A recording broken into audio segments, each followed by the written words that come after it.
All right, it's a new day. It's early, and it's day one on the Mustang project. I got my big cup of tea.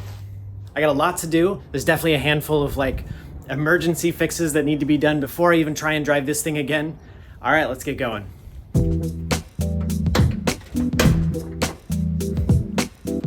All right, so let's check out this engine and let's see if we can figure out what's going on with this thing. The engine definitely does run. I did drive this car home over 100 miles, but it was a very sketchy drive and the engine really did not run well. It idles very high, it's very hard to start, and it gets up to about 40 miles an hour okay, but it takes a very long time to go from 40 to like 60 or 65 miles an hour. And you know, maintaining freeway speeds like up a small hill is kind of sketchy too. Kind of reminds me of the Suzuki Samurai I used to have actually. So I know there's something wrong here. Now the guy did tell me when I bought it that he turned the distributor a little bit to save gas. I know gas is expensive, but it was probably to keep this thing idling better or idling at all. He also said he did turn the carburetor screw. I am thinking that might be the idle screw or something, so probably the same sort of thing. Now, I'm not a very good carburetor tuner. In fact, I'm actually a very poor carburetor tuner. Actually, I would say that I'm not even a carburetor tuner. So I'm gonna do my best to see if I can get this thing at least more runnable. Hopefully can maintain freeway speeds. I know it's a very low bar to set, but let's take a look and see what we got going on here. Pull this guy off.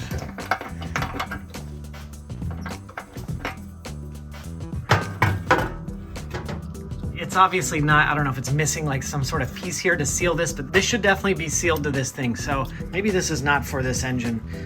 As far as the carburetor goes, I mean, every bit of rubber here just seems like it's old and, you know, it's pretty much just crunchy and probably no good anymore. So all of that stuff will be pretty easy to just replace really quick.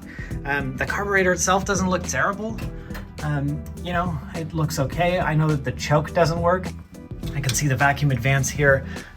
Looks, I don't know if you can really tell, but it looks really, really terrible. All right, well, the very first thing I want to do with this guy is check cylinder compression. This is kind of like a moment of truth.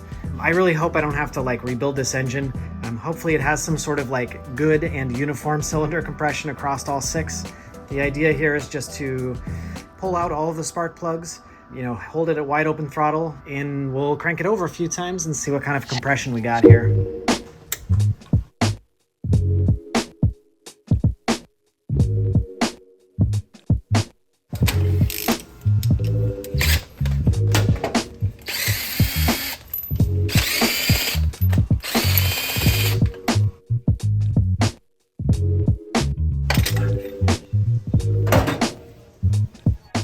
Dude, this is the worst spark plug I've ever seen. It's just a giant blob of buildup completely covering the gap on this thing. There's no way this was making any sort of spark like this. It also has some oil on the threads, which worries me a little bit. They're all pretty bad. This one has some buildup too. Are these the original spark plugs maybe? Definitely burning some oil, that's for sure. Explains why there was so much smoke coming out of the tailpipe. I'm a little bit more worried about this engine now. Kind of a bad sign.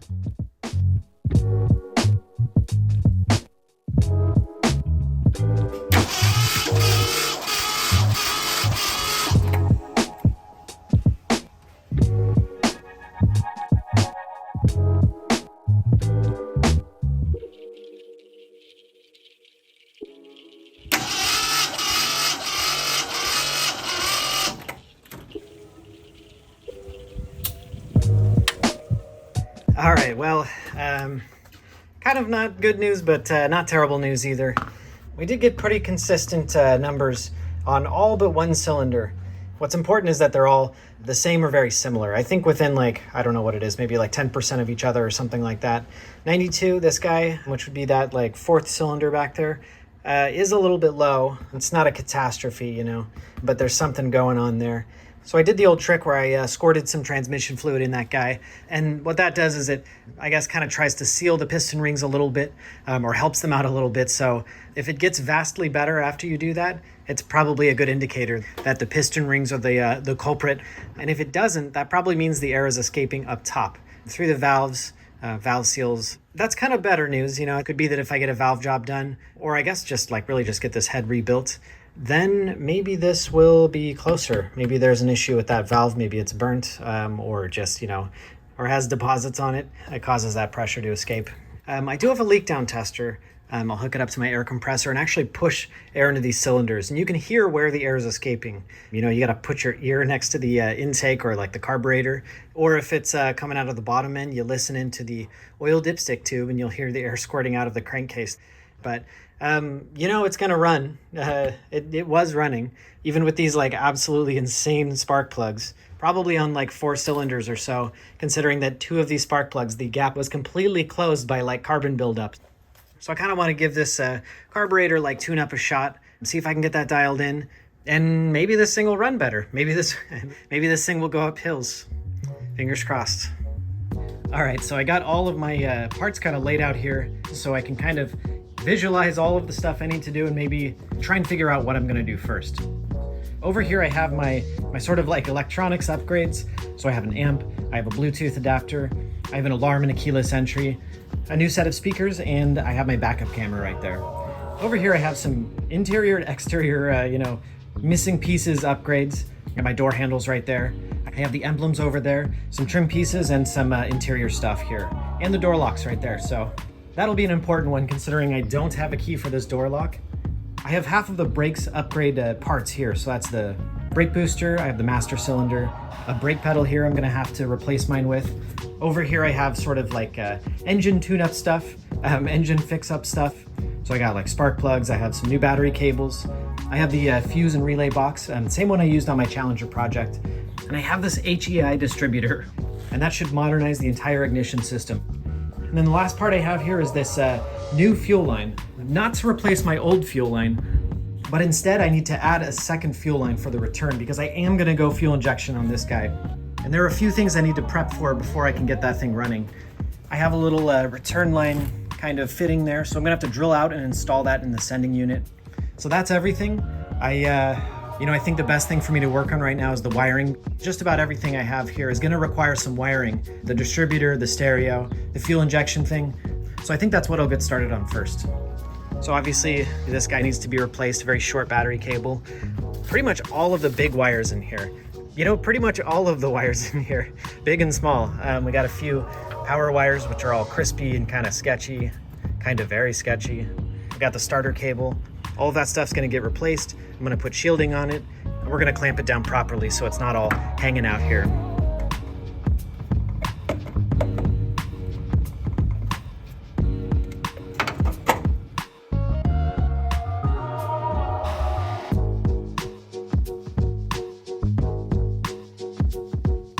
All right, so I'm going to remake this battery cable because this one's pretty toasted. I got this guy, which I think is probably from like a Camaro. This looks like a GM side post, and I've hacked up a couple of Camaros in my day, so I think this is probably a leftover. Pretty easy, you just got to cut it to the same length, give myself a little extra room, right about there.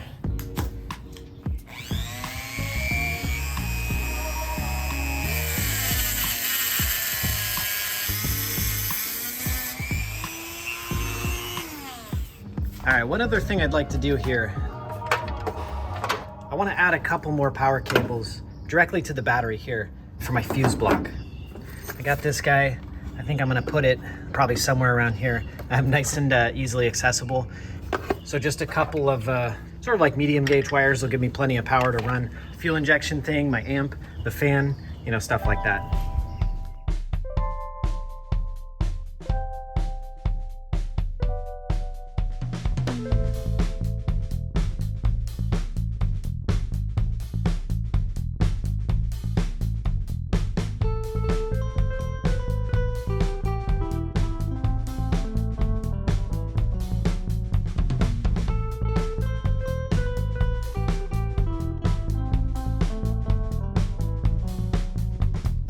All right, before I connect this guy here, one thing I like to do is clean up any sort of like nut or washer that's going to be used to connect power. This guy's pretty dirty, so I'm just running that on a file. brings out the bare metal, and that's gonna make a much better connection.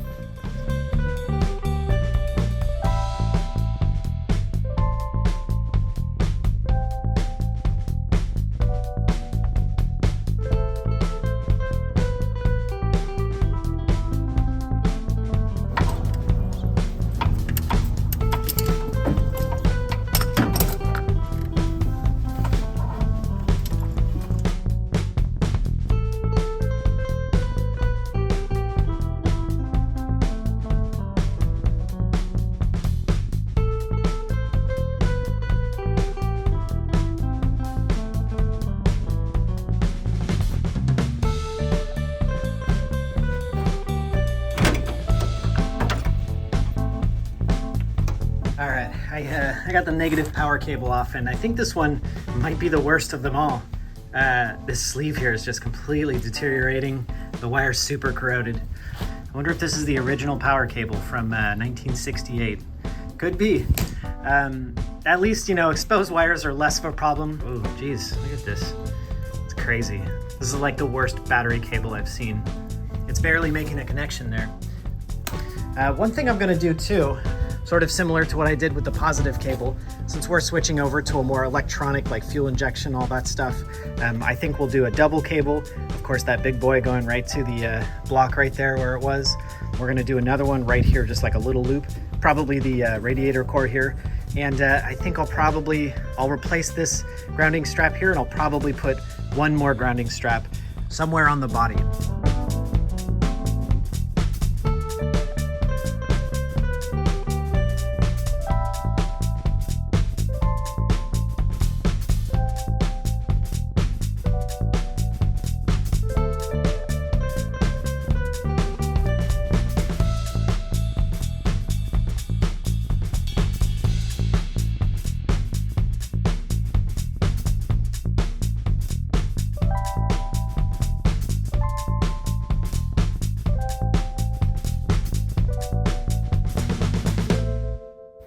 All right, I think I got everything finished in here. New cables are all set.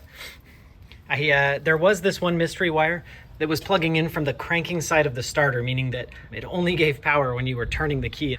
But on the other side of it, it was just an exposed wire. So that's a little bit sketchy. I went ahead and pulled that guy out. For now, we can toss this guy and check that out. Brand new grounding wire all the way up here. Plugged in, covered, and I've got this new grounding wire here going straight from the battery to the body. All right, I think the next thing I want to do is go ahead and get rid of this stock distributor, and I got this big boy here. We're going to replace it with, I think the wiring actually might be more simple for this guy. We're looking at just a power wire and a signal wire for my fuel injection system.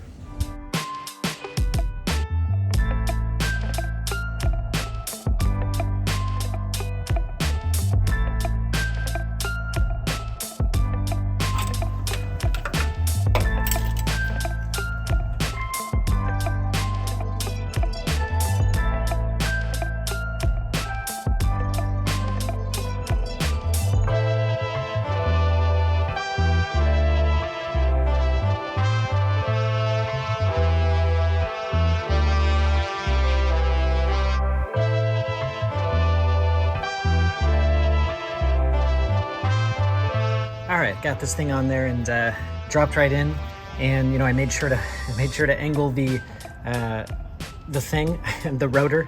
I made sure to angle the rotor at the same angle that it was before. I know that's really important to get it clocked right so that you don't end up off from top dead center or whatever. I'm not super worried about getting this exactly right. I'm gonna have to adjust that anyway. But for now, I wanna get the wiring started so we're ready to hook it up to the soon-to-be fuel injection unit. We'll be good to go.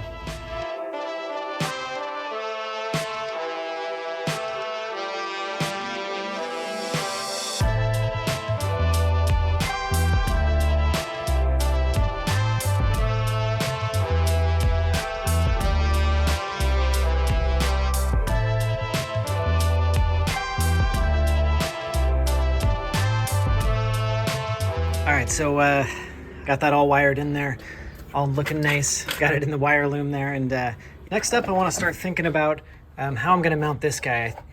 think I'll probably just kind of put it right there. That'll kind of keep those wires tucked. I'll be able to do a nice like little L bracket off of the battery tray and then off of the shock tower here.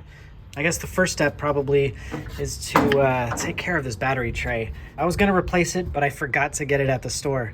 I'm looking at this guy and I think I could probably save it. It's mostly pretty solid metal, so I think if I hit that really good with a wire wheel and some Rust-Oleum, it will hold a battery okay.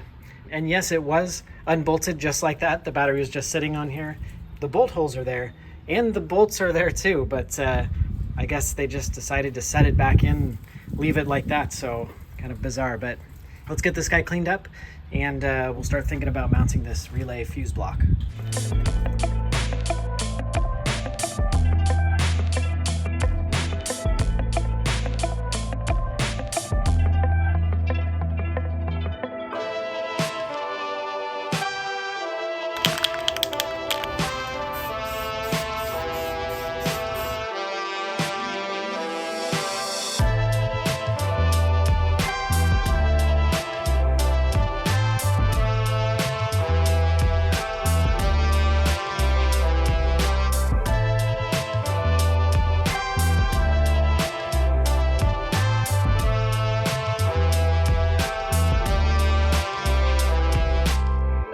All right, I actually had this wire kind of going up here, but it was kind of bumming me out, and then thinking I would have to drill holes in this guy to put these, wire clips in there.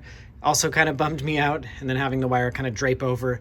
But I realized that there's actually a wiring harness already right there, which probably has to do with the lights or something like that, and it goes straight through the firewall right there, and pretty much right here behind the bumper, out of the way. So I feel stupid not noticing that there was already a wiring harness I can follow, and it saved me a bunch of wire because I don't have to go up, over, down, and then back under. So it's perfect. All right, let's go check on this battery tray, and I think we'll be able to officially mount it in there, and next we can start mounting this fuse block. Ooh. All right, that looks pretty good. Pretty good.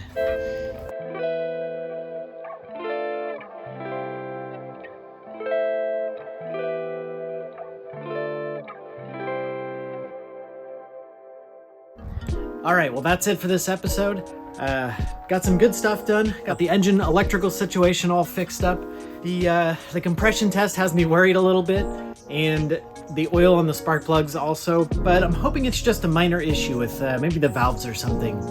I really hope so, because I've already bought a fuel injection system for this guy, and it should be here in a couple days, so I'm kind of committed at this point. So thanks for watching, and I'll see you next week.